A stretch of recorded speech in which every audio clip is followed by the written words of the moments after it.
Lagi na lang guys dito sa amin, sa center ng Balibago. Lagi na lang walang schedule ng bunot ng ngipin. Dati kasi, dyan naman ako talaga nagpapabunot ng ngipin. Dati pa talaga, dyan ako sa center namin sa Balibago. Meron naman talaga dati.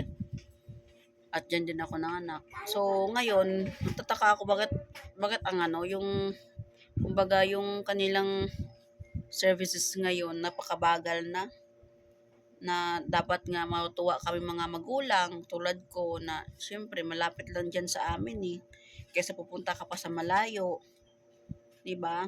May center naman na malapit. Yun nga lang, laging wala. Hindi ko alam bakit laging wala. Pumunta ko kanina, syempre Lunes ngayon, 'di ba? So, pumunta naman ako sa pangatlong balik ko na guys ha.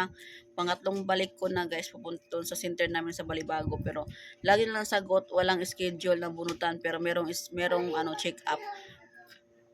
Pero ang dami ng mga tao doon guys.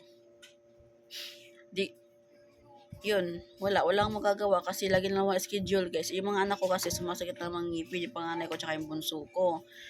Instead na yung pera kasi kaya nga doon kami sa barangay kasi nga 'di ba alam naman natin nga may libre sa barangay 'di ba, meron naman talagang libreng bunutan guys sa barangay kasi nga sa probinsya sa Mindanao meron doon sa amin pero dito laging wala so wala kang magagawa, laging wala. Sabi naman sa sabi meron daw dito sa community. Di ko lang alam kung meron ba talaga kasi taga Balibago ako guys. Baka mamaya hindi natanggapin kasi taga Balibago kami. Baka sabihin na meron naman kayo sa center ng Balibago, ba't napunta kayo dito?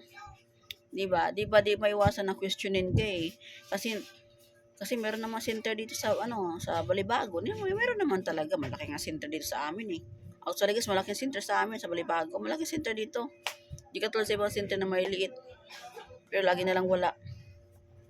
Kanina pumunta ako. Nagtanong ako kung mayroon pang schedule sa bunutan. Wala. Wala pa daw. Anong gagawin ko? Di wala. Magkano din kaya ang bunot guys sa ngipin? Magkano mahal din yun, di ba? So kaya nga lumapit ka sa center nyo kasi para makasave ka din naman. Kahit paano, instead yung perang ibayad mo sa dentista, bili mo na lang ng gamot kasi nakakalibre ka na dun sa center pero lagi wala. Sana naman magkaroon ng schedule no. Nakatatlong balik na ako wala isang linggo, isang buwan na ata balikan sa susunod na balik na naman ako, wala na naman. Okay lang sana guys no kung may trabaho tayo na meron agad tayong pangbayad sa pagpubunot. Wala tayong trabaho Sa mga magulang dyan na tulad ko, taong bahay lang din. Diba? Siyempre umaasa tayo dun sa barangay lang na libre. Pero yun nga, lagi namang wala din. Doon nga nagpaano ko ng anti-rabies, wala din anti-rabies dun sa barangay. Maigi na lang talaga, may Santa Rosa, binigyan ako ng Eric doon. Actually, hindi na nga sakop ng Santa Rosa Center yung taga Balibago, pero maigin na lang talaga pinagbigyan nila ako.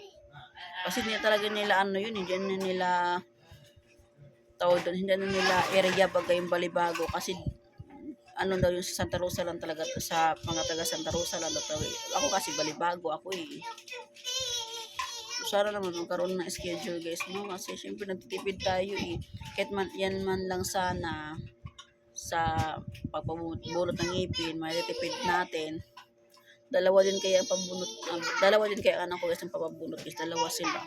Hindi lang isa, dalawa sila kasi sabay-sabay silang pag sumakit yung ngipin ng panganay ko, maya sumakit naman ng ngipin ng bunso ko.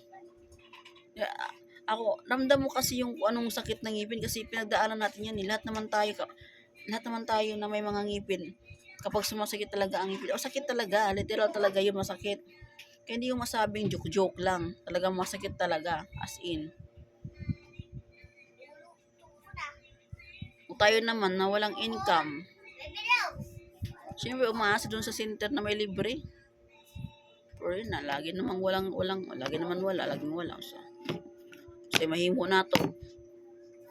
May paman na sa Mindanao kay may moadto ta sa Centers Mindanao sa probinsya naagyo di gyud maingog wala kay naa jud. Pero diri na mga ambot na jud ka. Apay uban na maldita kaayo. O kinsa. Buot na lang.